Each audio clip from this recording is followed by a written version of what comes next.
j'ai choisi comme thème le stress. Comment gérer le bon stress, le mauvais stress? Vous savez que le stress est une émotion qui nous accompagne tous les jours. Et pour le gérer, il y a des outils, il y a des solutions. Donc, j'ai choisi ce thème pour pouvoir dire halte au stress, repérer vos stresseurs. Et je voudrais qu'on apprenne à observer le stress d'une manière différente. Comment revenir au bon stress? Comment se caractérisent les facteurs stresseurs? Une fois qu'on les connaît, nous pourrons avoir des solutions. Et c'est ce que je vais vous proposer dans cette vidéo.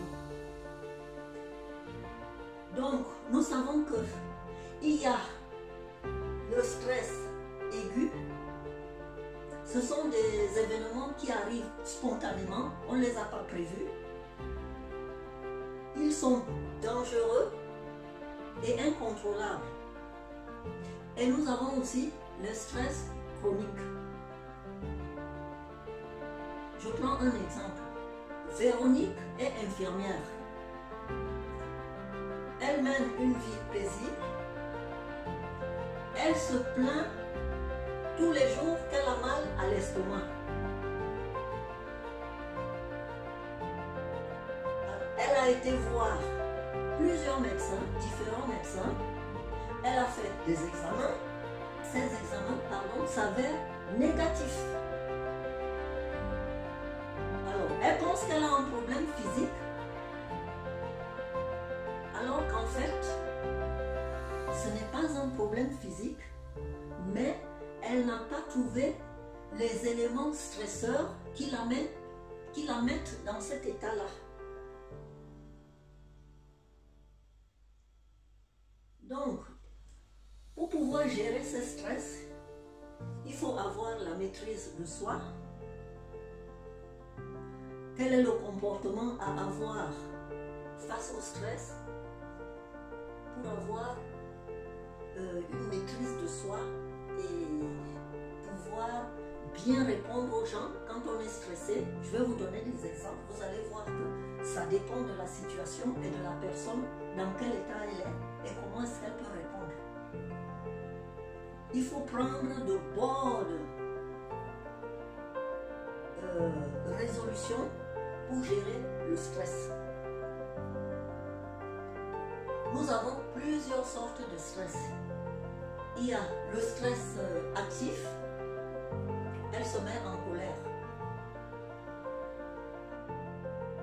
pendant une réunion. Il y a le stress chronique, comme je vous ai dit, ce sont des stress répétitifs. La maladie, donc ces maux d'estomac. Il y a le stress comportemental, la colère. Elle n'ose pas dire ce qu'elle pense lors d'une réunion. Vous avez le stress actif, qui est les émotions. Vous roulez avec votre voiture et quelqu'un vous double en queue de poisson, ça va vous créer un stress émotionnel. Vous avez le cas d'une personne qui, votre grand-mère est malade, sa grand-mère est malade, elle n'arrive pas à la joindre au téléphone. Qu'est-ce qu'elle doit faire? Il y a le stress matériel. Son ordinateur tombe en panne alors qu'elle veut enregistrer un malade. Il y a le stress social. Elle a très peu d'amis. Il y a le stress matériel. Il y a les travaux dans sa rue. Le stress aigu, ou non, le stress plutôt chronique. parce que ça se répète. Elle habite au 8e étage d'un immeuble sans ascenseur. Le stress matériel, actif, aigu, il y a des travaux dans la rue. Vous voyez que tout ça l'amène à avoir des journées très très stressantes. Donc son problème est qu'elle ne connaît pas l'origine de son mal. Il faut qu'elle arrive à détecter quels sont les stresseurs qui la mettent à mal, puisqu'elle n'a rien au niveau de l'estomac. Donc, au niveau stresseur chronique, souvent malade, donc je vais vous donner quelques outils qu'elle peut utiliser. Elle a consulté comme elle a fait. C'est un bon outil qu'elle a utilisé. La colère et le fait qu'elle ne s'exprime pas, elle n'arrive pas à dire ce qu'elle pense. Ce qu'elle peut utiliser comme outil, c'est s'exprimer, oser dire ce qu'on ressent, ce qu'on pense. C'est une bonne manière de s'affirmer et d'avoir confiance en soi. Le stress émotionnel, un stress aigu émotionnel, qu'est-ce qu'elle fait? Eh bien, elle doit respirer, inspirer une bonne fois, bloquer et expirer. Ça permet de ralentir le rythme cardiaque et de se relaxer. Donc ça va vous relâcher et vous vous sentirez calme et détendu par la suite.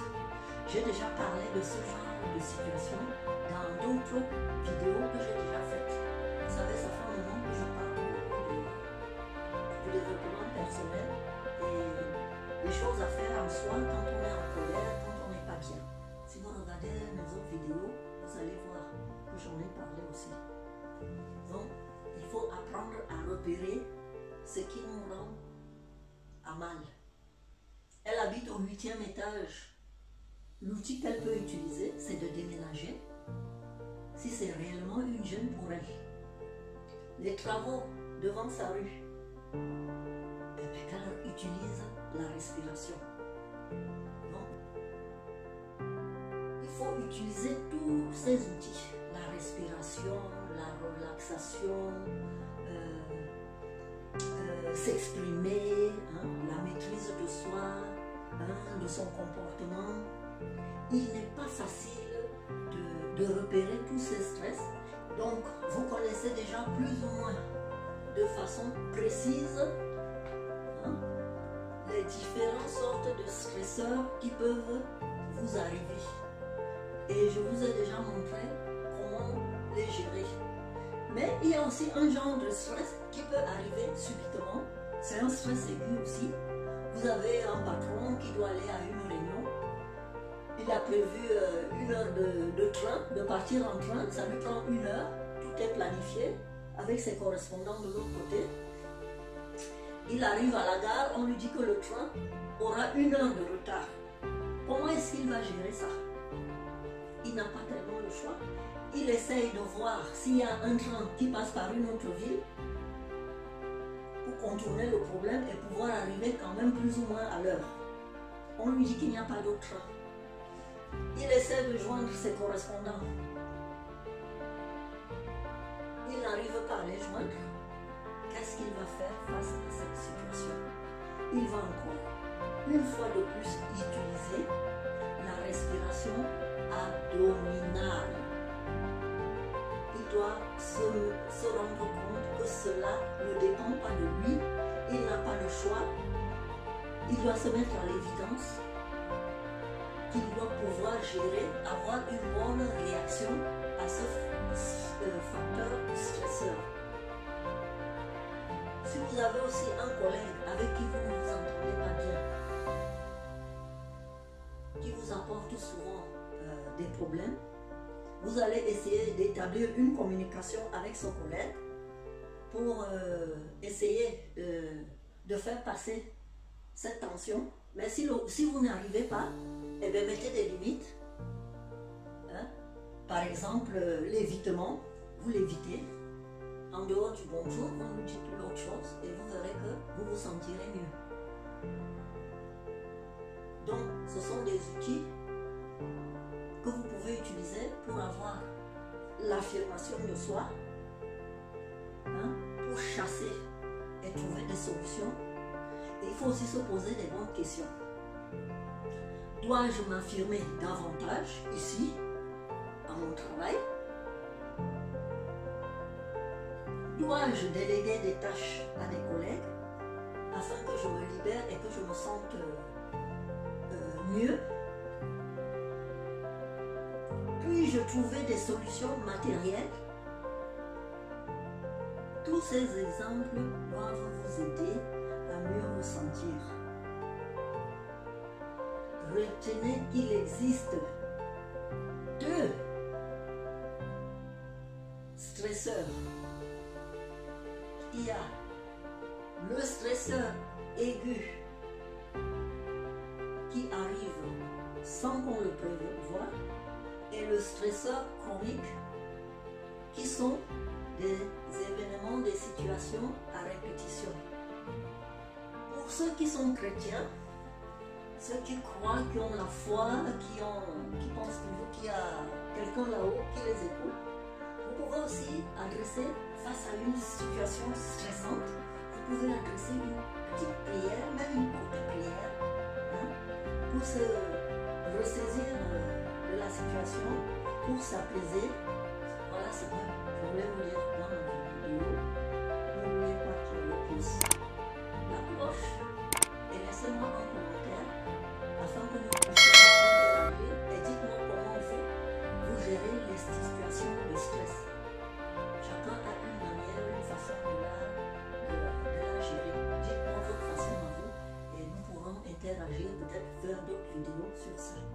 Merci et à bientôt.